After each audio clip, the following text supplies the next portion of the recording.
vous est présenté par Intel.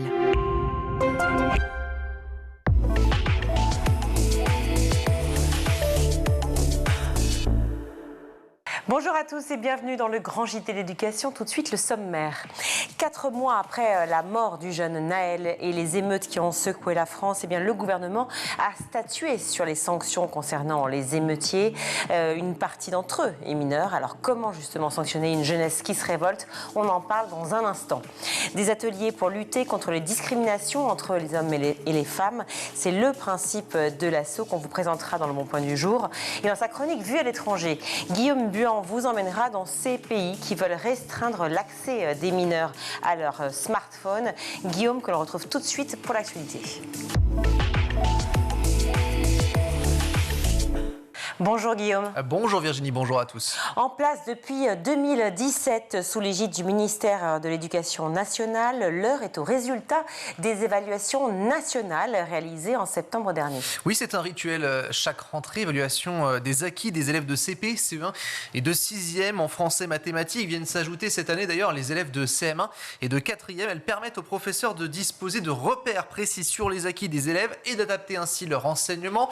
Taux de participation pour cette année, 98%.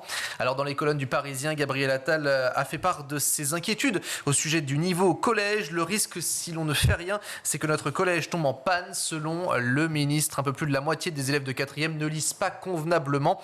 Et les chiffres sont encore plus alarmants chez les élèves en éducation prioritaire. 38% d'entre eux, par exemple, en REP+, ou encore 27% des élèves de REP sont en grande difficulté en France. En mathématiques également, plus de la moitié ne maîtrisent pas la résolution de problèmes ou de la géométrie. Et puis face à cette situation, le ministre préconise notamment des groupes de niveau en français ou encore en mathématiques, la taille du groupe étant réduite pour les élèves les plus en difficulté.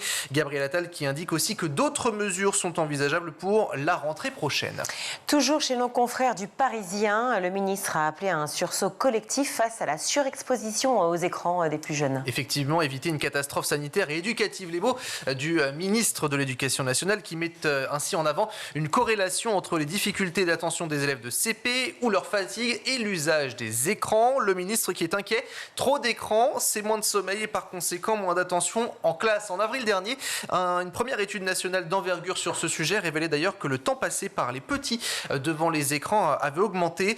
Par exemple, 56 minutes lorsqu'ils ont 2 ans, 1h20 pour les enfants de 3 ans et demi ou encore 1h34 dès 5 ans et demi. Face à cette situation, Gabriel Attal prône pour l'organisation de soirées d'échange et de conseils pour les parents sur les écrans. Il a également encouragé à mettre en place des ouvrages d'éveil à la lecture à donner aux familles qui n'en ont pas. Il évoque ainsi une inégalité sociale et je ne suis pas contre les écrans, je suis contre l'addiction aux écrans, a nuancé le ministre.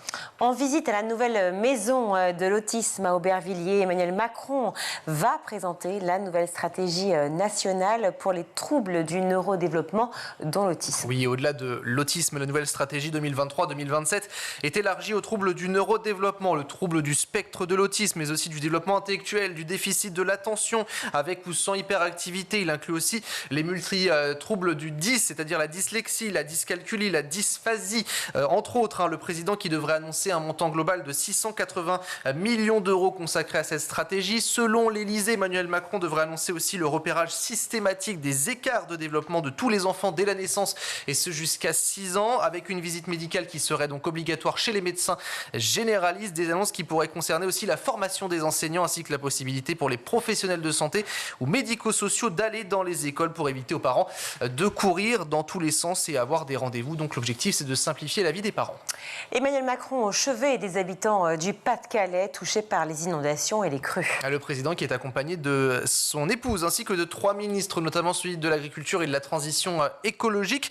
Le président qui annonce la mise en place d'un fonds d'urgence, de soutien, 50 millions d'euros. Par ailleurs, plus de 220 communes vont d'ailleurs être classées en état de catastrophe naturelle. Le nord du pays qui fait face depuis plusieurs jours à des pluies intenses provoquant inondations et crues. Invité ce matin d'RMC, le maire de Esnideuil-les-Boulognes, Yves Hennequin, fait un point sur la situation, mais surtout se pose des questions sur l'avenir.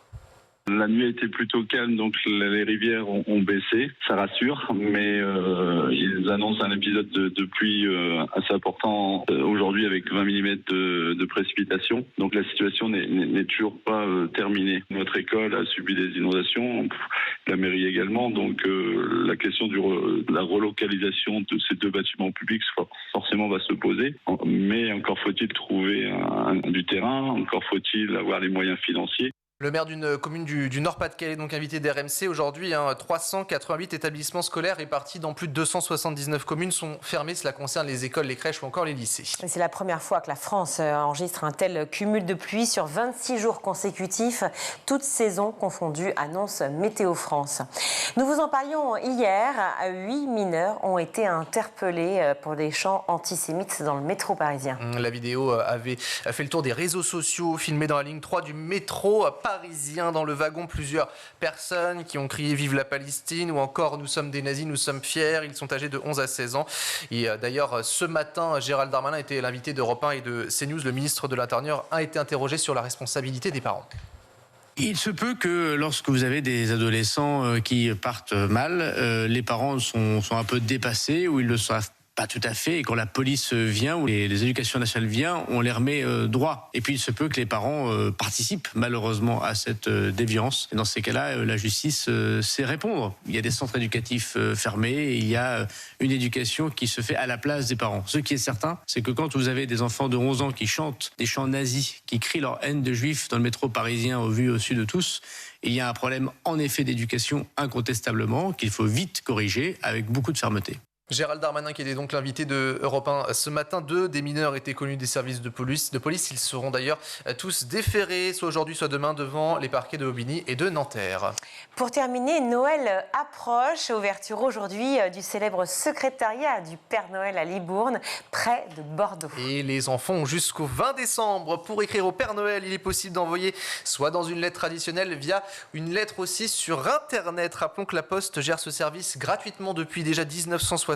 Et c'est Michel Bussy, le célèbre auteur et écrivain, qui va aider le Père Noël à répondre à ses enfants. Sur l'enveloppe, il faut tout simplement écrire Père Noël, pas besoin de mettre de timbre. Retenez que 20% des courriers arrivent de l'étranger. Cela représente quand même 1,2 million de courriers. Pas de timbre ni d'adresse. Non. Et on peut recevoir une réponse si en verso, oui. On indique son adresse. Exactement. Merci beaucoup Guillaume. Le 26 octobre, Elisabeth Borne a présenté une série de mesures visant notamment à mieux garantir la sécurité de nos concitoyens, soutenir les familles et renforcer la cohésion nationale. 4 mois seulement après les émeutes en France suite au décès de Nahel. Alors comment penser les quartiers après ces émeutes et ces sanctions? On en parle avec notre invité.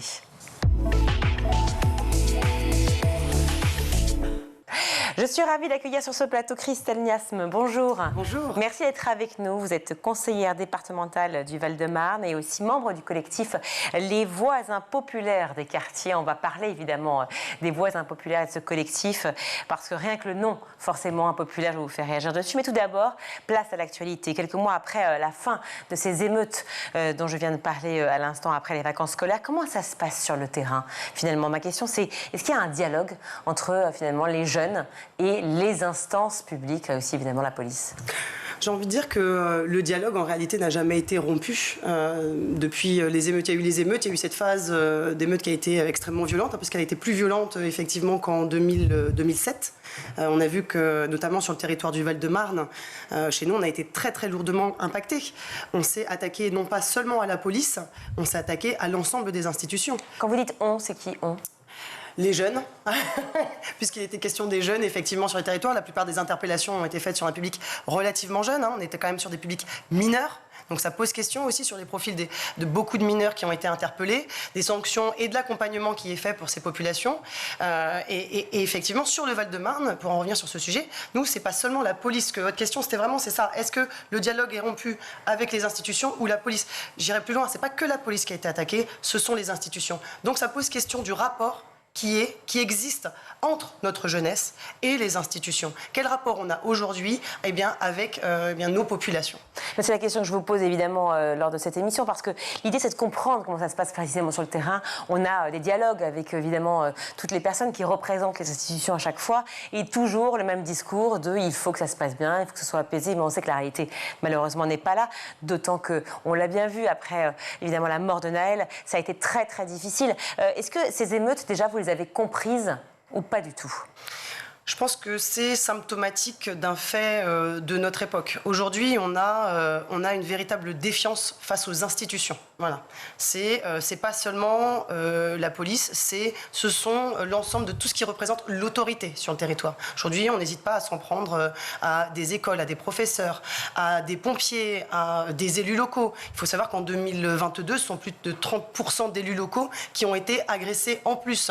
On s'en est pris même au président de la République, ce qui est quand même le symbole ultime de ce que représente l'institution. Ça veut dire qu'il y a quand même un sentiment d'impunité qui s'est clairement installé. Un sentiment d'impunité. Donc après, la question, c'est comment on travaille en face pour réduire ce sentiment d'impunité et comment le dialogue n'a jamais été rompu. Comment on fait ? Alors, je vous entends, hein. Évidemment, l'impunité, c'est vraiment un élément essentiel, mais j'aimerais quand même pouvoir parler de ce sentiment aussi très fort que relèvent les jeunes. Aujourd'hui, on dit jeune, d'ailleurs, c'est un mot très large, hein, jeune, ça ne veut rien dire, parce que c'est entre 10, en gros, et 25 ans. Mais c'est de dire, on est oppressé, si ce n'est pas agressé par les policiers. C'est ce que certains disent, évidemment, dans les quartiers et ailleurs. Ils l'ont beaucoup dit à ce moment-là, on a vu avec Nahel. Est-ce que vous entendez aussi ces jeunes-là ? Oui, ça s'entend. Ça s'entend. On entend que... mais ce discours-là, il n'a pas évolué depuis plus de 30 ans. Vous savez, moi, j'ai grandi dans des quartiers. Je viens de Villeneuve-Saint-Georges. Hein, c'est une ville populaire au possible. Hein, sur 7 quartiers dans la ville, on en a 5 qui sont en QPV. Donc, on avait le même rapport à la quartier police. Prioritaire de la ville. Quartier prioritaire. Oui. Ça, c'est, quartier prioritaire de la ville. On aime bien les acronymes en France. Complètement. Oui. On a grandi dans ces quartiers, mais dans les années 90, le rapport était quand même très différent. On se posait moins de questions par rapport à notre relation à l'autre était quand même beaucoup plus aisée dans les années 90. C'était beaucoup plus simple. On ne voyait pas finalement peut-être les différences entre nous, quel que soit le genre, quelle que soit l'origine, quel que soit le quartier, le milieu dans lequel on était issu. Donc il y a effectivement eu une modification dans notre société, la manière dont on se perçoit et dont on se construit au sein de notre société. Tout le sentiment d'appartenance à la société, à notre société française. Je pense que c'est là vraiment où peut-être se nichent les difficultés, le rapport à l'autre et au fonctionnement dans la société, la place en fait de nos jeunes dans la société. Mais comment est-ce qu'on peut expliquer justement cette cassure ? Pourquoi est-ce qu'aujourd'hui on ne s'écoute plus ? Pourquoi est-ce qu'il y a justement cette tension entre forces de l'ordre, entre jeunes ? Pourquoi est-ce que les jeunes viennent à taper des professeurs ? Pourquoi est-ce qu'il y a ces conflits ? Pourquoi ? Taper et les assassiner. Parlons clairement. Oui, on en arrive à une extrême violence, à un détachement. Parce que chez moi, on a, dans le Val-de-Marne, par exemple, je vais prendre un exemple qui révèle aussi la légèreté, presque, je dirais, du comportement de peut-être certains. Il ne faut pas non plus généraliser. On a des cas particuliers de jeunes qui peuvent effectivement dériver complètement. On est extrêmement touché en ce moment par des alertes à la bombe et des alertes intrusion. Ouais. Je veux dire, on a plus d'une trentaine d'alertes à la bombe et d'alertes intrusion en l'espace de 2 mois, depuis début octobre. C'est près de 60 000 € de frais de cantine, de nourriture gâchée. Je ne parle même pas de la peur des jeunes quand ils ont l'impression qu'il y a une intrusion, des mamans qui me relatent que leurs enfants leur ont envoyé des SMS en disant c'est fini, je te vois pas ce soir maman. Enfin je veux dire donc la peur de chaque côté. Vous voyez, donc, et c'est ce qu'ils cherchent d'ailleurs. C'est ce qu'ils cherchent, désorganiser réellement, parce que quand on crée une évacuation, on désorganise complètement le fonctionnement. Sans compter, et là quand même, là où c'est beaucoup plus grave, le nombre d'heures de cours perdus. En l'espace d'un mois, c'est presque 50 heures de cours perdus, ça représente quasiment 2 semaines de cours. Et donc quand on a des jeunes, des enfants qui ont besoin d'étudier, particulièrement sur des territoires comme les nôtres, où on est clairement, on a une étiquette sur le front quand on vient de Villeneuve-Saint-Georges ou quand on vient peut-être de la Seine-Saint-Denis. Vous voyez, il y a des territoires comme ça, dont le nom est évocateur, qui font que ça va être plus dur de vous construire dans votre parcours. Et donc, quand on vient de là, l'école, c'est un milieu sain dans lequel vous allez pouvoir vous en sortir, découvrir le monde, vous allez pouvoir vous ouvrir sur d'autres. Donc quand on a des jeunes...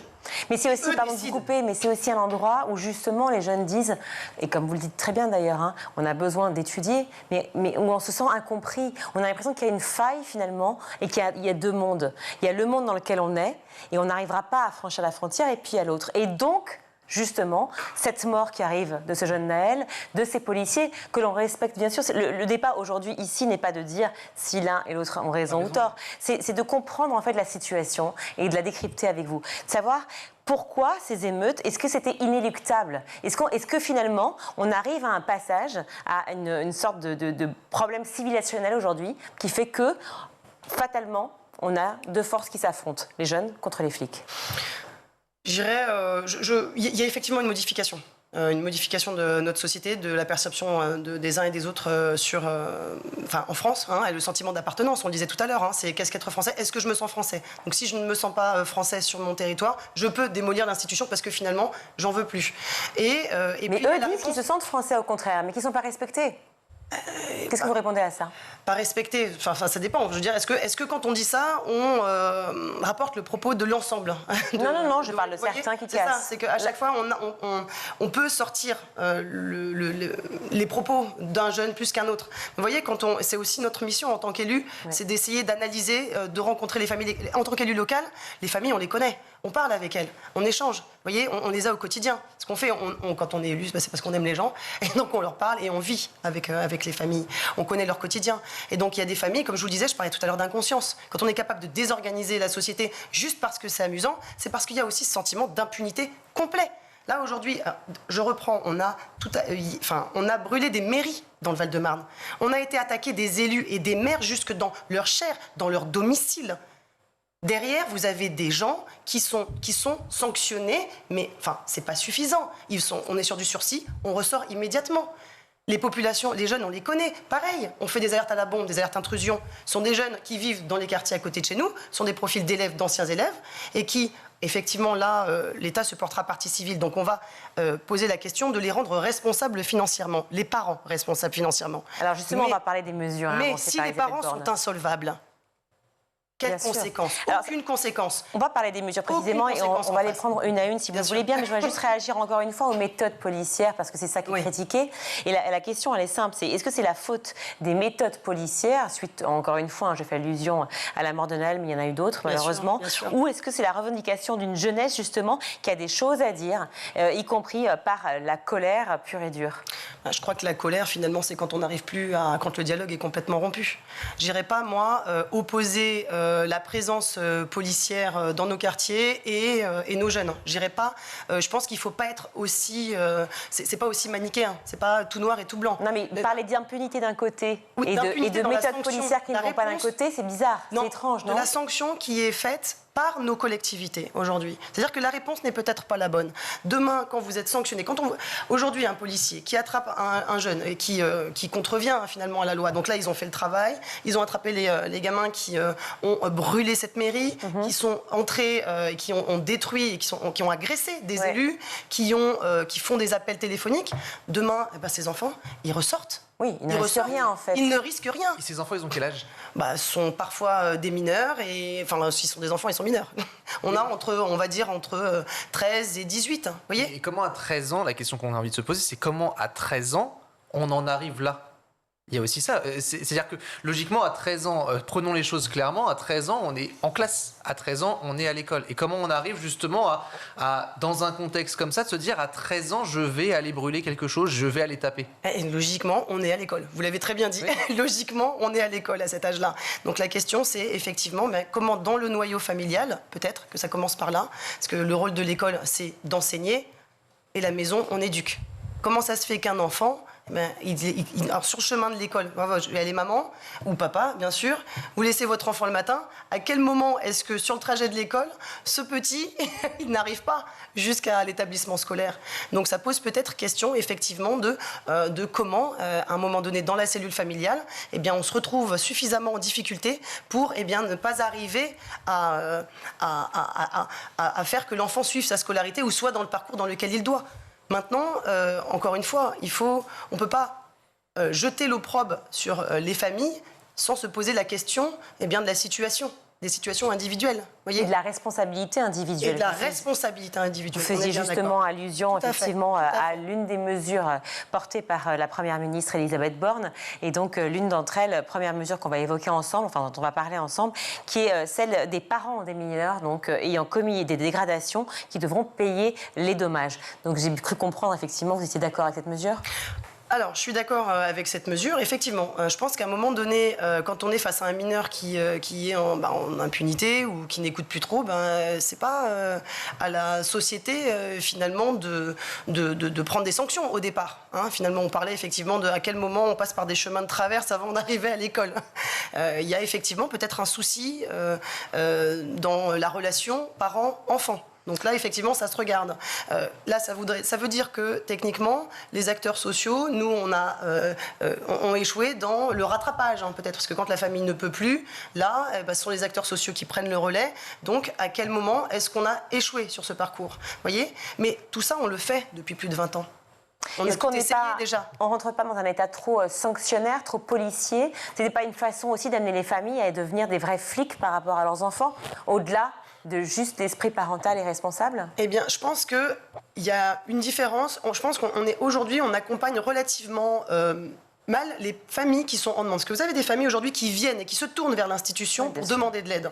Et ces familles-là, quelle réponse on leur donne ? Vous savez, par exemple, j'ai des familles, je parlais avec des éducateurs sociaux il y a très peu de temps et qui me disaient, j'ai des familles qui me demandent de placer. C'est un sujet très lourd. Quand on en arrive soi-même à dire, je suis un parent défaillant, je veux placer mes enfants le temps de me réhabiliter, on est quand même face à une famille qui est dans une démarche d'amélioration de oui, que vous jugez responsable, du coup. Qui est une famille responsable, tout à fait. Mais la réalité, c'est que notre administration étant tellement lourde, cette famille va se retrouver dans la même situation qu'une famille qui est complètement défaillante et qui n'est pas dans une démarche de sortir de sa situation. Donc ce parent qui, lui, est dans une recherche d'amélioration de sa situation, il va mettre autant de temps à récupérer ses enfants et à pouvoir rétablir une situation vertueuse qu'une personne qui, elle... Mais alors, si je vous suis, en fait, Elisabeth Borne peut faire autant de propositions et d'annonces qu'elle veut. Finalement, s'il n'y a pas une amélioration très nette pour pouvoir dire un changement complet des structures de l'État, finalement, ça ne changera strictement rien. Eh bien, exactement. Moi, je pense que sur ces dispositifs, on est sur... C'est symptomatique de ce qu'est l'administration, enfin, le fonctionnement de la vie politique française depuis des années. C'est quoi, c'est une couche de vernis, c'est ça ? C'est de l'ubérisation de la vie politique.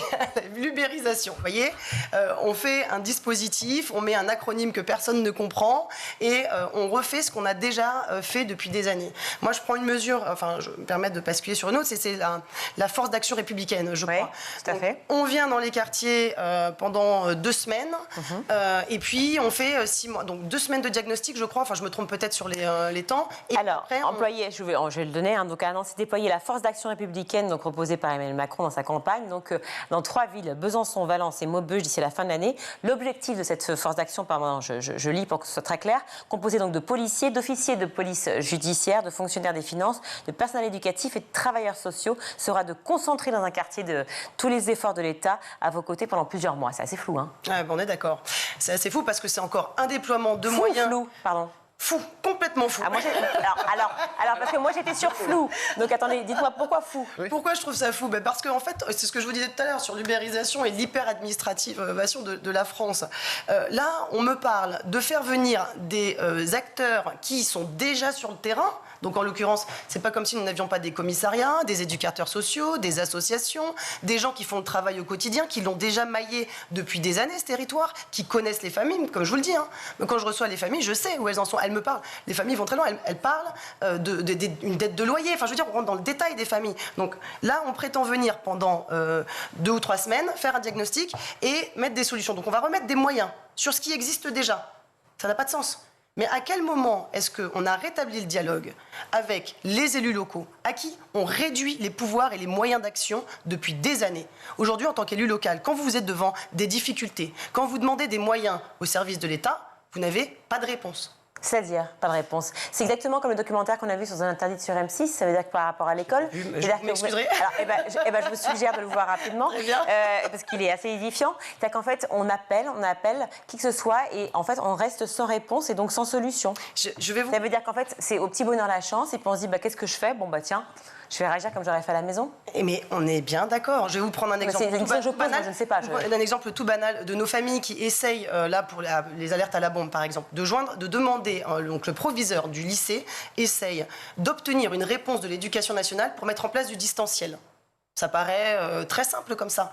Mais aujourd'hui, parce que c'est en cours d'étude, en cours de réflexion, eh bien, lui qui a besoin d'une réponse, on est dans une mesure d'urgence, finalement. On a besoin de rétablir les cours assez rapidement, on ne trouve pas de réponse. Vous êtes maire, vous savez, ou élu local, vous savez que dans votre barre d'immeuble, vous avez une famille qui pose problème, dont les enfants ou les parents rendent la vie impossible à l'ensemble des familles dans la barre d'immeuble. Vous ne pouvez pas réagir, puisque de toute façon, en tant qu'élu local, vous n'avez plus la main sur les attributions de logement ou sur le moyen de trouver des sanctions. C'est impossible. Oui, en même temps, heureusement, il existe des jugements pour pouvoir quand même réfléchir et ne pas agir trop vite sans savoir. Quand on juge, on ressort rapidement. Oui, mais donc là, en fait, si on résume ce que vous dites, c'est arrêtons la paperasse, arrêtons de passer par des chefs en plus, N+1 ou quoi que ce soit, et de redonner en fait le pouvoir localement. Aux gens qui savent faire. Et nous, élus locaux, associations, exactement. Alors justement, gens qui savent faire. Encadrement, parce que non mais il y en a plusieurs des mesures, il nous reste 4 minutes. Encadrement des jeunes délinquants par des militaires. Oui.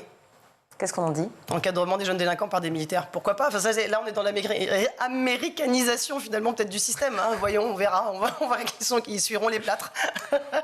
Bon, le lancement d'un plan national de lutte contre les stupéfiants. Alors, j'avoue, moi, franchement, le premier effet que ça m'a fait, c'est de me dire, tiens, on parle des quartiers populaires, et on se dit, oula, il y a de la drogue. C'est quand même l'analogie, le cliché. Voilà, bon, ceci étant, c'était quand même un fléau, et il est partout. Donc, parlons-en, puisque c'est une mesure proposée par Elisabeth Borne. Ce fléau du trafic de stupéfiants, matrice de toutes les délinquances. La Première ministre a annoncé donc un plan national de lutte contre tous les stupéfiants qui sera présenté prochainement.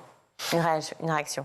Bien, pourquoi pas, oui, de toute façon, il faut le faire. Enfin, je veux dire, c'est à un moment donné, oui, la lutte contre le trafic de stupéfiants, c'est un fléau qui est national maintenant. Ça veut dire donc avec des amendes qui vont être forfaitaires et qui vont être efficientes, a priori. Des amendes aux familles, c'est ce qui est proposé ? Oui. Ah. Oui, très bien. Enfin, là, Pour les parents. Pour les parents qui n'ont pas la possibilité de payer, par exemple, c'est ça la question. C'est ça la vraie question. C'est comme pour les émeutes. C'est si les parents n'ont pas la possibilité de payer, qu'est-ce qu'on fait, en fait ? Mais ils sont insolvables. Je pense qu'il faut clairement, mais c'est ce que je disais tout à l'heure, je pense qu'il faut agir sur la question du logement, clairement. Ou les aides, vous voyez, à un moment donné. Il faut des moyens. C'est peut-être très impopulaire comme thématique de dire qu'il faut être extrêmement coercitif, mais mettre une amende, on est insolvable. Enfin, je veux dire, il faut être un peu cohérent dans l'action, vous voyez ? Supprimer les allocations familiales pour ces familles-là, les familles qui sont donc parents responsables d'enfants délinquants, en tout cas qui sont responsables des émeutes. Est-ce que c'est le projet de la droite ? Est-ce que donc c'est un projet que vous portez aussi ? Je pense que ce n'est pas une mauvaise idée, oui. Je pense que si on est dans la responsabilisation des parents, il y a une vraie réflexion à mener sur comment on supprime. Pourquoi, dans le fond, finalement, la collectivité devrait continuer d'accompagner des gens qui ont sciemment choisi d'être en dehors ou de contrevenir au bon fonctionnement de la société. Oui, pardon, mais la communauté, la France, est aussi un pays qui permet ça, c'est-à-dire l'accompagnement. C'est comme à l'école. Quand on fait une bêtise, on peut se reprendre. On est d'accord. Et puis avancer. Est-ce que aussi, il faut complètement aller directement à la suppression ? Alors, définitivement, je crois au principe de la seconde chance. Bien au contraire, il faut accompagner, mais il faut aussi que les personnes qui sont accompagnées montrent une volonté de changement, une volonté de s'en sortir, une volonté d'amélioration. Si on est face à des personnes qui sont clairement récidivistes et qui ne se posent pas la question de comment elles contreviennent, elles démolissent le cercle de vie, dans lequel elles vivent, à un moment donné, on ne sait plus faire. Le rôle des réseaux sociaux dans les émeutes, est-ce que vous pensez qu'il est important ? Mais complètement, dans l'organisation, dans la diffusion de messages. On va, de manière générale, on va beaucoup plus vite avec les réseaux sociaux, dans l'organisation de mouvements, quels qu'ils soient, du reste. Donc du coup, la possibilité d'un bannissement numérique jusqu'à 6 mois proposé par la Première ministre vous semble normale ? C'est un pas, peut-être. Peut-être que là, il y a quelque chose à faire et il y a peut-être un biais. Après, de toute façon, on va bannir sur un profil, on va créer un second profil. Enfin, jusqu'où on met des moyens derrière ça. On met des moyens humains, des personnes qui vont traquer chaque profil. Enfin, je veux dire, là, si je reviens encore une fois sur ce qui se passe sur mon territoire, si nos agents, nos forces de l'ordre mettent autant de temps à trouver ceux qui s'amusent à faire des alertes intrusion, c'est peut-être aussi parce qu'aujourd'hui, il y a des moyens de contourner. Hein. Je veux dire, vous mettez des VPN, vous arrivez à trouver des solutions. Enfin, je veux dire, c'est très facile. Donc bon, pourquoi pas, admettons, essayons. L'enseignement moral et civique, on en a beaucoup parlé, Oui, doublement effectivement du nombre d'heures de EMC au collège. Est-ce que cela vous paraît une bonne solution? Est-ce que penser prévention est encore possible selon vous? En gros, prévention plutôt que répression. Je crois que je le dissocierais de la notion de prévention. Je pense que c'est un maillon essentiel du dispositif. Je pense que Moi, je fais souvent des interventions auprès de jeunes publics sur les questions de citoyenneté. Qu'est-ce que sont nos institutions? À quoi servent nos institutions? On ne peut pas reprocher à nos jeunes de se sentir en dehors d'un système qu'on ne leur a jamais expliqué. C'est pas possible. Mais là, dans ce cas-là, c'est une question de programme. En fait, on en reviendrait du coup au programme, par exemple, si on élargit, programme d'histoire, par exemple, programme de géographie, et réapprendre du coup les bases. Mais bien sûr. Parce que pour les programmes DMC, pour y être passé, il y a peu, c'était extrêmement... il y avait très peu de choses en fait à l'intérieur. On est bien d'accord. Vous comme moi, on y est passé. C'était quelques heures d'éducation civique et puis voilà, on nous expliquait gentiment ce que c'était que l'Assemblée nationale, mais sans vraiment comprendre les tenants et les aboutissants. Je pense qu'il est essentiel que nos jeunes sachent ce qu'est l'institution, quels sont leurs droits et quels sont leurs devoirs en contrepartie. Et d'y aller. Par exemple, de faire des sorties scolaires à l'Assemblée nationale, au Sénat, de se rendre dans les commissariats, de se rendre dans les mairies, Aujourd'hui, quand vous voulez que des jeunes aillent découvrir l'Assemblée nationale, il faut que vous, en tant qu'élu local, vous contactiez votre député ou votre sénateur pour que vous puissiez l'emmener. C'est réduit à un certain nombre de classes, qu'ils ont chacun des créneaux, mais ça reste un fait anecdotique. Voyez, ça dépend de l'initiative qui y est proposée par les enseignants ou par un élu local. Oui, clairement. Les institutions ne doivent plus être fermées aux jeunes. Au contraire, on doit pouvoir y aller. On est chez soi finalement, même parce qu'ils sont français, parce que nous sommes français, qu'on fait partie de cette collectivité, on contribue à le construire. Donc autant qu'ils sachent ce qu'ils sont et ce qui leur appartient. Merci beaucoup d'avoir été avec nous, Christelle Niasme. Je rappelle que vous êtes conseillère départementale du Val-de-Marne, mais également membre du collectif Les Voix Impopulaires des quartiers. On parlera davantage ensemble, si vous voulez bien revenir dans l'émission, justement des Voix Impopulaires des quartiers, qui est un collectif très intéressant pour parler justement, on appelle ces quartiers populaires, mais vous les appelez impopulaires. Et donc ça reste, je fais une sorte de teasing, de teaser pour la prochaine venue de Christelle. À les rendre populaires. Oui, c'est ça, de Christelle Niasme dans le Grand JT. Merci beaucoup d'avoir été sur ce plateau. On marque une courte pause, on se retrouve.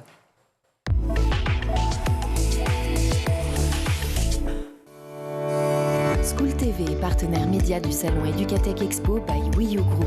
Du 15 au 17 novembre prochain, School TV vous donne rendez-vous à la porte de Versailles à l'occasion du salon Educatech Expo by Wii U Group.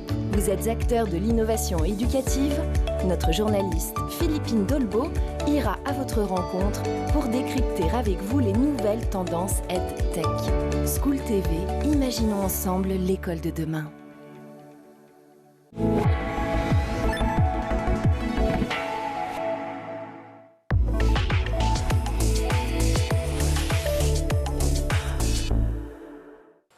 De retour dans le Grand JT de l'Éducation, nous sommes ravis d'accueillir Jeanne Brunet. Bonjour. Bonjour. Merci d'être avec nous. Vous êtes chargée de projet égalité femmes-hommes. J'aime bien le dire dans ce sens-là, on n'a plus l'habitude. Alors, en fait, certains ont l'habitude, nouvelle génération beaucoup, mais tous ceux qui ont mon âge ou après, il faut s'adapter. Non, il faut dire femme-homme, c'est bien. Voilà, donc à l'association Dans le genre égal. Quelle est l'histoire de l'asso? Racontez-nous à quel moment vous vous êtes intéressé justement au principe d'égalité.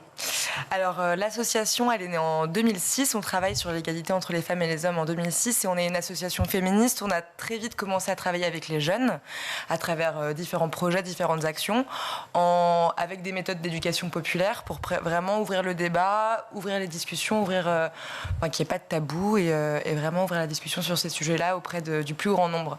Donc, ouais, vas-y. Non, mais on travaille avec un public très très large, en fait, mais majoritairement avec les scolaires. Nos premières actions, elles commencent avec des spectacles de marionnettes pour les enfants de 3 ans et on va jusqu'au lycée. Alors, vous nous racontez effectivement comment vous intervenez dans les écoles, mais c'est vrai que quand vous dites qu'on travaille avec les jeunes et on s'intéresse à un particulier, c'est vrai que c'est pour ça que je faisais cette allusion à ma génération et celle d'avant. C'est-à-dire qu'en fait, j'ai l'impression que c'est plus la génération d'avant qu'il faut plutôt éduquer à l'égalité, plutôt que les jeunes qui ont l'air quand même d'être nés avec et qui, pour eux, ça paraît assez naturel. Ouais, mais malheureusement, pas que. Il y a encore beaucoup de sexisme et on le voit, nous, en allant au contact des jeunes, en allant dans les établissements scolaires, en parlant avec elles et avec eux, on se rend compte que alors ça se manifeste peut-être pas de la même manière, mais et d'ailleurs on le voit dans les rapports, par exemple le rapport du HCE, du Haut Conseil à l'égalité récemment a montré à quel point les stéréotypes sexistes étaient encore présents malheureusement dans les nouvelles générations ou dans ma génération. Et c'est vrai que même moi, pourtant j'ai 26 ans, quand j'ai commencé à faire de l'animation dans les établissements scolaires, j'étais étonnée, choquée de la présence encore de certains stéréotypes. Peut-être parce que justement, pardon Guillaume, justement c'est le lien transgénérationnel, c'est-à-dire que c'est l'éducation forcément des parents qui déteint sur les enfants, non? Oui, c'était là où vous allez venir. J'allais poser la question de quelle forme justement de sexisme par rapport à ce qu'on a pu avoir avant, et aujourd'hui c'est quoi? C'est vrai, moi j'ai l'impression que par exemple ce qui revient beaucoup, c'est l'idée que les femmes sont vénales, sont attirées par l'argent, que la place de la femme est à la cuisine. C'est un énorme cliché, quoi. Ouais, c'est ça. C'est ça, les Arabes sont des voleurs, les Juifs... Non mais enfin c'est une catastrophe. Parfois ça vole pas plus haut que ça malheureusement, mais il y a encore du travail à faire sur des choses aussi clichés, aussi stéréotypées. Non, parce que là c'est énorme, c'est énorme. Mais le principe du sexisme, c'est qu'il est très insidieux en fait. Il est sournois, c'est caché. Ouais. Donc qu'est-ce qui se passe quand un enfant de 7 ans ou un enfant de 10 ans a des propos sexistes? Qu'est-ce qu'on entend finalement et qui vous saute aux yeux, mais qui pour autant ne choque pas vraiment la classe? C'est vrai qu'il peut y avoir du sexisme presque bienveillant parfois. La phrase, elle me... Oui. Comment ça existe vraiment, le sexisme bienveillant? Ouais, le principe du sexisme bienveillant, c'est un peu cette idée de... comme la discrimination positive? Ah non, d'accord. C'est plutôt cette idée qu'on est fragile, qu'il faut nous protéger, qu'il faut... qu'on a des différences, mais que c'est normal et que c'est bien, que nous, on est douce et qu'on doit s'occuper des enfants et que... Mais la galanterie d'ouvrir la porte, encore. Ça, on l'admet. D'accord. Ça, c'est moindre mal. Ça, c'est de la galanterie. Ça, c'est moindre mal. Voilà, porter quelque chose de lourd. Ça me rassure. Rassurez-moi. Ça me rassure parce que c'est voilà. le genre de choses Donc, qu'on entend. non, mais qu'on distingue bien tout cela, parce que pour tous ceux qui nous regardent, qu'on ne pense pas que le sexisme, ce soit ça, de dire non, on ne veut pas du tout avoir effectivement la galanterie d'un homme. Non, c'est vraiment ces propos que vous voyez, que vous ressentez et qui sont rapportés qui peuvent être insidieux, mais qui peuvent ne pas l'être tant que ça. Je veux dire, une des choses qu'on entend le plus dans les collèges, par exemple, c'est la place de la femme est à la cuisine. Et pourtant, c'est grossier, c'est énorme, c'est cliché, c'est stéréotypé, mais pourtant, c'est quelque chose qu'on entend toujours. Encore beaucoup. Voilà, ouais. Toujours. Et à l'école, ça veut donc dire que les professeurs, quand les enseignants, quand ils leur expliquent ce qu'ils apprennent en classe, ils leur disent tu vas apprendre l'histoire, les maths, etc. pour faire la cuisine? Ah non, je pense que, heureusement, j'espère qu'il y a d'autres paroles de la part des professeurs. Donc ça ne fonctionne pas. Mais malheureusement, après, il y a aussi du mieux. Il y a du mieux. Aujourd'hui, quand on va dans les établissements scolaires, souvent, les enfants savent ce que c'est que le consentement, ce qui n'était pas le cas il y a quelques années. Il y a les définitions qui viennent, il y a des choses qui bougent, etc. Mais il y a encore, malheureusement, des choses qui sont aussi grossières que ça. Sur le rapport égalitaire, tout simplement, sur le principe de l'égalité, quand vous intervenez dans les écoles, est-ce que c'est la première chose que vous essayez de définir, dont vous parlez finalement avec les enfants? Ouais, c'est vrai que définir l'égalité, déjà, c'est la première chose qu'on essaye de faire avec la classe, avec des mots-clés, des idées, des choses qui viennent. Et après, nous, tout notre travail, c'est d'aller en profondeur, de définir en profondeur l'égalité, ce que ça veut dire pour elle et pour eux. Problème d'égalité, le pauvre, il n'a pas le droit de parler. Regardez. Non, mais je lui prends tout ça. Je réfléchissais à quelque chose en parlant justement d'apprendre l'égalité, mais quand on voit qu'aujourd'hui dans les propres entreprises il n'y a pas d'égalité, c'est extrêmement compliqué d'apprendre. C'est bien d'apprendre à des enfants, mais quand ils vont rentrer ou quand ils vont en parler peut-être autour d'eux, on va leur dire mais ça n'est pas le cas. Il n'y a pas un petit côté montagne russe, c'est-à-dire leur dire que allez, il faut y aller et en même temps c'est pas la vérité. Non, mais c'est sûr qu'il faut travailler à tous les étages. Nous, on agit sur l'éducation parce qu'on se dit que les futures générations, c'est le futur. Il y a de la répétition, mais c'est peut-être pas pour rien. On croit au pouvoir de l'éducation. On croit que en parlant le plus possible, le plus tôt possible, c'est pour ça qu'on commence les actions dès 3 ans avec les spectacles de marionnettes. En parlant le plus possible, ça va changer les choses, mais effectivement, il faut que ça suive de l'autre côté. Et c'est pour ça d'ailleurs qu'il y a d'autres associations qui travaillent dans le secteur de l'entreprise ou qui travaillent dans les médias, dans la politique, etc. Mais effectivement, il faut de tout parce que sinon, il y a un moment où. Mais après, c'est bien même pour les enfants quand ils rentrent à la maison, ils disent aux parents "Salut maman." Regarde ce que j'ai appris à l'école. C'est aussi Ouais. une manière peut-être de transmettre, mais en inversant les rôles, en fait. C'est vrai. Alors on commence par les pensées sexistes, puis après les propos sexistes, puis après les violences sexistes, puis après les meurtres sexistes. 114 féminicides depuis le début de l'année, ce qui représente donc un décès tous les 2 jours. Vous animez des ateliers sur justement ces violences sexistes avec les enfants. Comment vous en parlez ? À quel moment vous arrivez à pouvoir capter leur attention quand on a 5 ans, 10 ans, 8 ans ? Enfin, c'est pas évident de pouvoir parler de tout ça. Et pour autant, il faut qu'ils entendent ces sujets. Alors, on ne parle pas de tout ça de la même manière, évidemment, quand on en parle en maternelle, en primaire, au collège, au lycée. Pour ce qui est, par exemple, des féminicides, des violences conjugales, de la violence tout court, c'est quelque chose qui va être beaucoup plus facile quand même. Ça va être beaucoup plus facile d'en parler à partir du collège, en primaire, enfin à partir du CE2, et en lycée. Et sinon, c'est surtout de la prévention. Réfléchir à qu'est-ce qu'on peut faire quand il y a quelqu'un qui est victime d'une violence, quels mots on peut dire, vers qui se tourner. Vraiment rappeler rappeler aussi que ce n'est jamais de la faute des victimes, qu'on n'est pas seul, qu'il y a des aides pour les enfants. On n'oublie pas aussi que les enfants sont beaucoup victimes de violences et que quand on est face à une classe, il y a si on a les chiffres en tête, de grandes chances pour qu'il y ait des enfants qui soient victimes de violences aussi chez elles ou chez eux. Donc c'est aussi leur dire, vous n'êtes pas seuls, on vous croit, il y a des solutions et c'est du coup plus peut-être parler aux victimes potentielles et aux alliés, aux personnes qui peuvent être là autour d'elles pour les aider, plutôt que de tout de suite rentrer dans le vif du sujet en parlant des féminicides qui peut vraiment être difficile. Il s'agit aussi de former les enseignants, le personnel éducatif et tous ceux que vous rencontrez, car c'est pas évident pour tout le monde de trouver les bons mots, de trouver la manière effectivement de parler de ces sujets avec les enfants. Comment vous faites pour justement former ces personnels ? Eh bien, on fait de la formation, on propose des modules de formation, déjà effectivement à destination des professionnels, des structures dans lesquelles on intervient. Le mieux, évidemment, c'est quand on peut sensibiliser comme vous le disiez, si on sensibilise que les jeunes, mais qu'après, derrière, les adultes ne suivent pas, ça coince. Donc le mieux, effectivement, c'est quand on peut sensibiliser tout le monde. On ne peut pas toujours le faire, malheureusement. Mais c'est aussi donner des outils, aussi aux structures. Et oui, plus on en parle, mieux c'est. Et effectivement, il faut de la formation de partout. Ce n'est pas toujours facile de former les professionnels de l'éducation. C'est un sujet pas toujours facile. Pourquoi ? C'est souvent sur la base du volontariat. Et ils ne le sont pas. Et les volontaires, disons que les volontaires sont souvent les personnes qui sont déjà intéressées par le sujet. Donc, c'est pas toujours facile d'aller de former en fait, les professionnels à ce sujet. C'est bien pour ça qu'il faut aller chercher les plus de 20 ans, parce qu'eux ne sont pas encore du tout sensibilisés à cette question effectivement de l'égalité. Enfin, pas tous, heureusement, hein, mais pour beaucoup. Comment on fait justement pour qu'une fois que vous êtes passé dans une école, vous avez parlé d'égalité, de propos sexistes ou de sexisme de manière générale.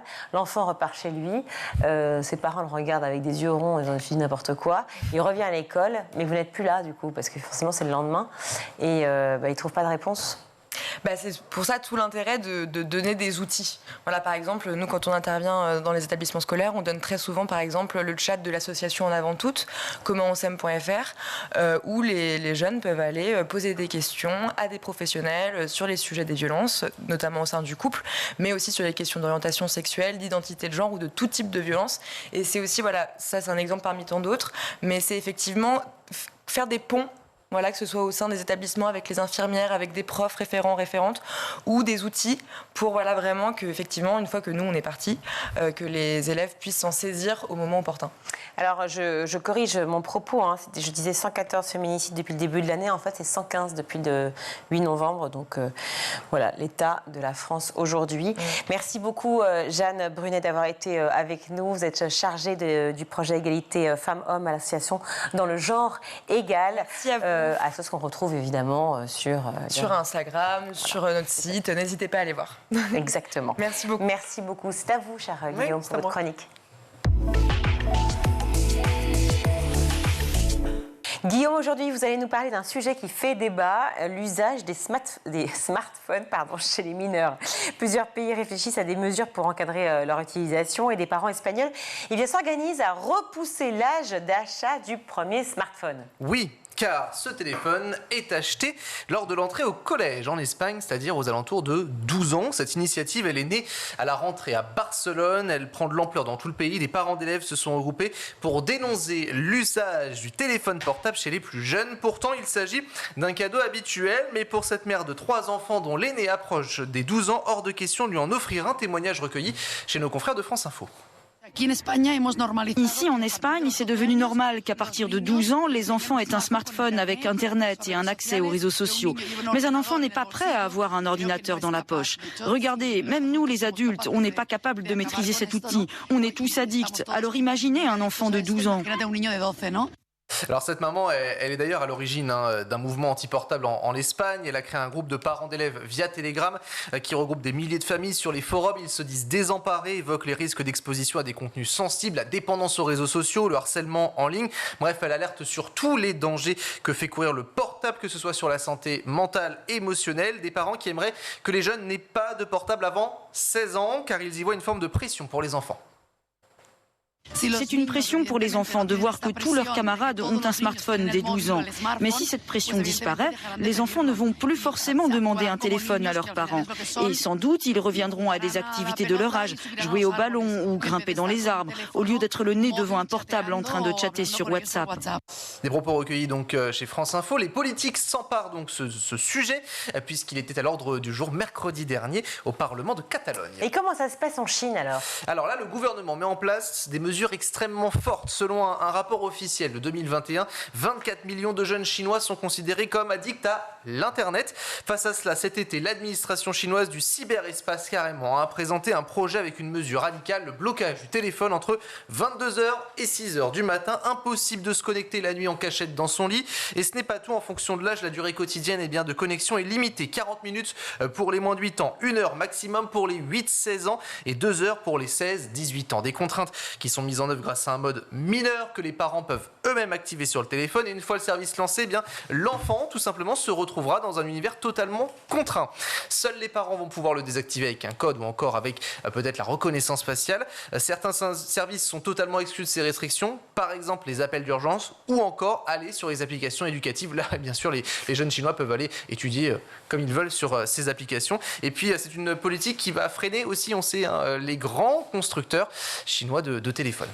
Ah, mais ça existe déjà grâce aux applications, ça, non, sur le téléphone ? Oui, mais ils sont allés encore au stade au-dessus. Ah, oui. Alors, en Irlande, plusieurs parents de la ville de Greystones ont décidé de mettre en place une interdiction des smartphones pour les enfants âgés de moins de 13 ans. Oui, certains parents le font tout simplement à la journée. D'autres ont choisi cette mesure beaucoup plus radicale. Dans cette ville côtière du nord de Dublin, pas de téléphone jusqu'à ce que l'enfant atteigne l'école secondaire, c'est-à-dire aux alentours de 12 à 13 ans. Une initiative proposée par l'association de parents issus de 8 écoles primaires de la région. Selon leur rapport, l'interdiction ou la restriction des smartphones à l'école ne suffisent pas à endiguer les effets néfastes causés par les réseaux sociaux. Objectif donc, prolonger l'enfance en réduisant l'anxiété et en limitant l'exposition des contenus réservés pour les adultes. C'est toujours intéressant de voir ce qui se passe ailleurs, mais aussi on aimerait savoir ce qui se passe chez nous. Effectivement, en France. Alors depuis 2018, vous n'êtes pas sans savoir qu'il y a une loi relative à l'encadrement de l'utilisation du téléphone portable dans les établissements scolaires. Alors, concrètement, à l'école primaire, au collège, la règle est extrêmement simple. Un élève n'a pas le droit d'utiliser son smartphone en dehors de l'école. Interdiction d'utiliser pendant les cours ou encore à la récréation, ni même pendant les activités liées à l'extérieur. Un élève ne peut pas l'utiliser non plus comme calculatrice ou encore pour regarder l'heure. Au lycée, les règles sont un peu plus souples puisque son usage peut être autorisé, limité ou interdit. Bien sûr, cela dépend de l'établissement. En Seine-et-Marne, c'est un peu plus récent. Le maire de la commune de Saint-Port veut interdire les smartphones dans l'espace public. Là, on ne pourra plus marcher en regardant son téléphone. Oui, le téléphone s'avère nécessaire uniquement pour appeler et même le maire aimerait revenir au téléphone 9 touches. Est-ce que cela vous tenterait ? Alors, c'est ce que j'ai fait pour mon fils, figurez-vous. Au début, il n'était pas très content, mais j'ai trouvé ça plutôt bien, effectivement. Mais pas pour nous, ce qui est c'est pas la même chose. On est d'accord, mais non, on est plus grand et on est majeur. Pour ces mineurs, non. Et pour le maire, l'objectif de cette mesure est de provoquer un peu une prise de conscience, d'ouvrir le dialogue au sein des familles, justement, sur la place des écrans dans la vie quotidienne. On voit souvent les l'aéroport, les enfants dans les poussettes, j'en ai vu encore dernièrement, qui sont avec le téléphone. Ça commence extrêmement jeune. Un enjeu de santé publique. Parce que vous n'êtes pas papa, vous ne savez pas. Non, pas encore. Un enjeu de santé publique pour ce maire qui est inquiet des effets néfastes, tout simplement des écrans. Et puis sur ce sujet, les études sont sans appel. Il faut le rappeler, la surexposition aux écrans provoque le trouble d'attention, du langage, du sommeil. Ça augmente aussi le risque d'obésité, la fatigue oculaire, le stress et la dépression. Alors ce maire, le 4 février prochain, il va proposer tout simplement un référendum à faire à suivre. Et oui, à faire à suivre évidemment, parce que rien n'est simple, hein, c'est jamais noir ou blanc. Non. Évidemment, c'est une situation. Les parents veulent forcément faire du bien à leurs enfants et en même temps, c'est pas facile non plus de s'occuper de plusieurs enfants en même temps, on le sait.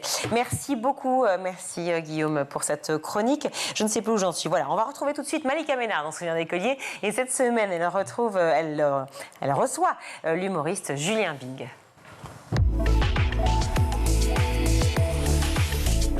T'étais quel genre d'élève? J'étais celui du middle, aussi celui du milieu. C'est-à-dire que celui qu'on voit pas alors. Moyen, l'élève moyen. J'étais l'élève moyen et j'avais une chance incroyable, c'est que j'étais toujours aussi bien vu par mes profs, mes instits, et aussi par mes camarades, je pense surtout au collège, lycée. C'est-à-dire que je faisais rire les professeurs et en même temps je faisais rire les copains de classe. C'était populaire alors finalement. Ouais, alors une popularité humoristique plus que, une popularité qu'on pourrait voir dans les séries américaines. C'est-à-dire que j'étais le bon copain. Mais ça c'était après la 4e ? Ou même pendant qu'on te harcelait, t'arrivais aussi à faire... J'ai utilisé l'humour dès le plus jeune âge, ça c'est sûr. Et j'ai même compris que l'humour pouvait être une arme qui pouvait faire mal quand elle était mal utilisée. J'ai une anecdote très malaisante pour moi. C'est-à-dire que je suis au CM2, je me souviens très bien. J'ai une institutrice toute jeune, toute mignonne, on fait la photo de classe et on est en classe, et c'est vrai que je commence à sortir des petites blagues, tout ça.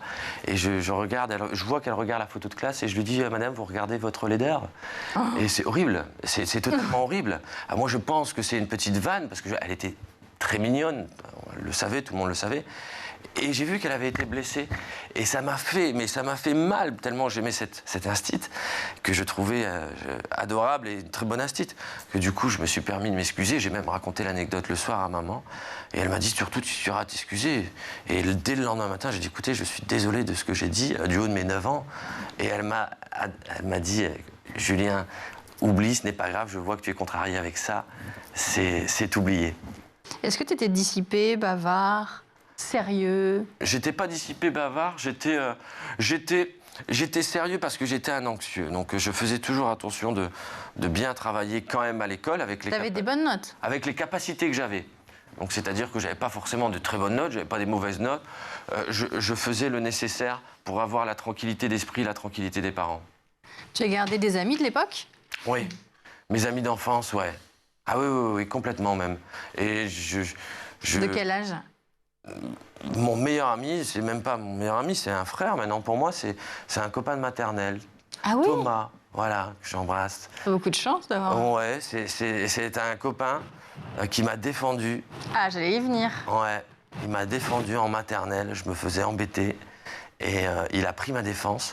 Et je me suis dit, ce mec-là, ça sera mon pote. Et c'est resté mon pote. On s'appelle tous les jours, on s'envoie des petits messages. Enfin, tous les jours, c'est peut-être un peu fort, mais voilà, je sais tout ce qui se passe dans sa vie, je sais tout ce qui se passe dans la mienne. Donc au final, cette scolarité, c'est des bons souvenirs? Oui.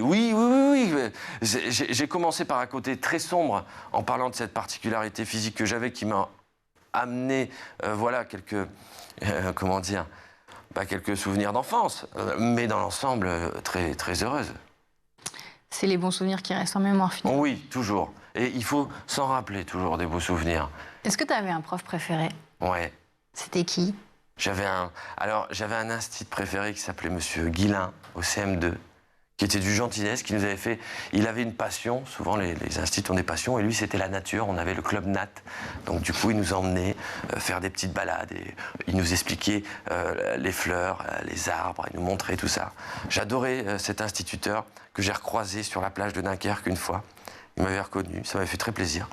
Et après j'avais un prof de philosophie que j'aimais beaucoup, parce qu'il ressemblait à Al Pacino.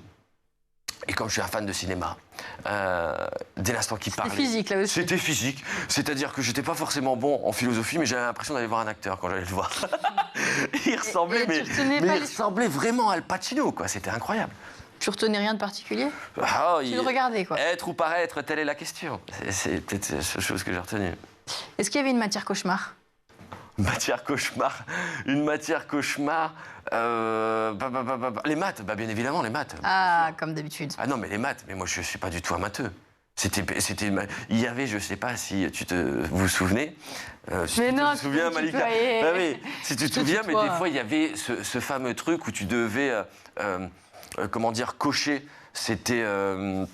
En fait, tu devais choisir les réponses, tu avais 4 possibilités. Oui, ouais. Le nombre de fois où je mettais les trucs au hasard. Bon, et je me disais, allez, ça va peut-être passer, ça va peut-être passer. Ça va être ma chance, quoi. Ça va être ma chance. Pas du tout. Pas du tout. Et c'est déjà la fin de ce numéro. On se retrouve demain pour un nouveau numéro de Souvenirs d'écoliers, toujours en compagnie de Julien Bing. À demain. Merci Malika, merci Julien. Et à demain. Et tout de suite, on va retrouver le meilleur de School TV avec le Zap. Vous aimez les quiz, Brandon? Maintenant... Allez, on y va. À quoi ressemble une eau glauque, puisque vous avez fait le cycle de l'eau? Une eau glauque, une eau avec une couleur un peu particulière. Mais quelle couleur? Glauque verte. Pas mal. C'est pas si mal. Pas mal. C'est pas si mal. Ça partait mal. Ça partait mal, oui, parce qu'avec la grimace. Ouais, c'est la grimace. Ça partait mal. Ouais, la grimace, c'était pas bien. Glauque, c'est pas dégoûtant, c'est juste cette belle couleur verte. Ah oui, ouais. Ok. C'est vert. C'est bleu-vert. Bien. Et vous pouvez dire à quelqu'un qui vous plaît, vous avez. Mais quand on dit c'est glauque, vous avez des yeux glauques, c'est un beau compliment, c'est bleu-vert. C'est parce que le sens est en train d'évoluer. Je pense qu'il est passé d'une eau qu'on trouvait verte au lieu de la trouver complètement transparente. Et c'est un mot qui est en train de changer de sens. Mais nous trois sur le plateau, on a les yeux un peu glauques. En même temps, une eau verte, on a des yeux glauques. Mais non, mais c'est des beaux yeux glauques. Que signifie à l'origine le mot pastis? Alors j'imagine que c'est pas du tout lié à la boisson. Non. À l'origine, non. Non. Pastis, je sais pas. J'en ai aucune idée. Quel pastis? Le département. Je savais pas, moi, du tout. Je savais pas du tout. Quel pastis? Voilà, c'est un mélange. C'est un mélange. Ça vient d'un patois, c'est ça? C'est ça, de Marseille, en fait, du sud de la France. Oui, puis c'est le nom qui a été donné à cette boisson au moment où elle a été créée, pour un peu échapper, d'ailleurs, je crois, à la guerre contre l'absinthe. Voilà. Ah, bah oui, la guerre contre l'absinthe. Et donc, c'est un mélange de plein de bonnes plantes. Doit-on dire, Brandon de Muriel, qu'elle a l'air sérieux ou qu'elle a l'air sérieuse? Elle a l'air sérieux. Eh bien, on dira plutôt... Alors, c'est pas faux de dire que j'ai l'air sérieux, mais on dira plutôt que j'ai l'air sérieuse en accordant avec le féminin. En revanche, on est obligé de dire elle a l'air sérieux.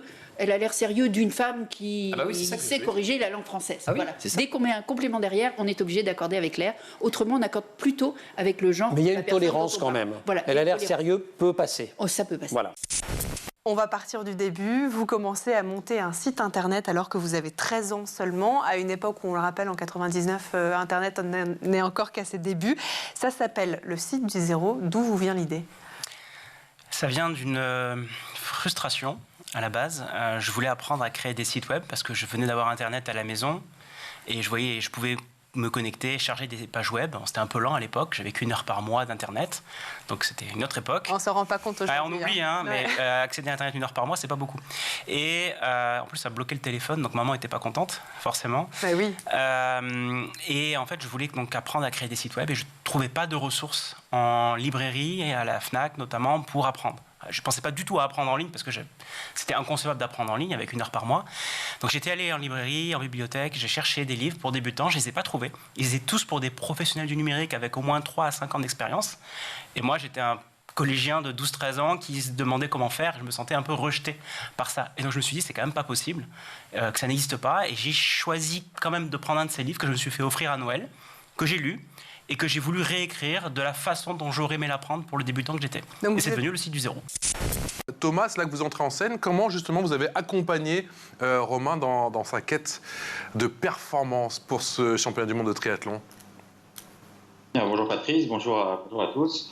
Moi, je présente rapidement ce que je fais. Je dirige une société qui prend en charge les personnes diabétiques, donc de type 1 principalement, qui ont besoin d'insuline en continu. Donc, il y a 2 manières de l'administrer. C'est via une pompe à insuline ou via des piqûres. Et voilà, les pompes à insuline aujourd'hui, c'est des systèmes qui se rapprochent le plus possible du pancréas humain, du coup, qui est défaillant pour vivre normalement. Et donc là, vous avez à l'image un pod qui est un des systèmes, photo que je vous ai envoyée tout à l'heure. Et donc nous, notre but, c'est de prendre en charge ces patients et de les accompagner déjà pour l'acceptation du diabète et puis pour la prise en charge de leur matériel et le bon fonctionnement de ce dernier, sachant qu'on est là pour les assister vraiment sur une approche globale.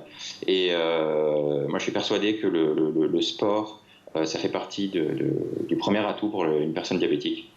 Et comme j'ai expliqué, j'ai grandi avec le diabète à la maison et avec des exploits sportifs, et je suis persuadé que le diabète, on en fait une force. Je sais que c'est une thématique qu'on aborde plus tard. Ouais. Et du coup, on est rentré en contact avec Romain il y a quelques années, et son parcours m'a touché, sa volonté m'a touché personnellement, et aussi pour donner de la force à toutes les personnes diabétiques. Et donc, on a décidé de rentrer ensemble en partenariat pour le soutenir dans ses épreuves. Donc, et sur la partie diabète, pour lui fournir du matériel, lui donner des conseils et avoir une infirmière référente pour lui au quotidien, qui est capable de le coacher en binôme avec le médecin, et aussi sur la partie organisationnelle de ses compétitions pour lui abaisser au maximum sa charge mentale. C'est la fin de cette émission. Merci à vous tous de nous avoir suivis. Canal 247 sur les Freebox, Canal 217 sur les box Orange et schooltv.com pour voir et revoir toutes les émissions et notamment les chroniques de Guillaume Buan. Vous serez avec nous prochainement. Demain, très bien. Et donc demain, vous nous parlez de quoi? Demain, pas de chronique, ma chère Virginie. Ah ben voilà, d'accord. Ok, mais vous nous parlez donc forcément d'actualité. Les actualités, bien évidemment. Actualité, l'éducation. Demain, on est mercredi. Merci beaucoup à toute l'équipe de School et en particulier aujourd'hui à la réalisation, c'est Romain Luc. Au son, Héloïse Merlin, le maquillage, Laure Audemont, Laura Girard et Emma Ferré à la rédaction. Très belle soirée. Ciao.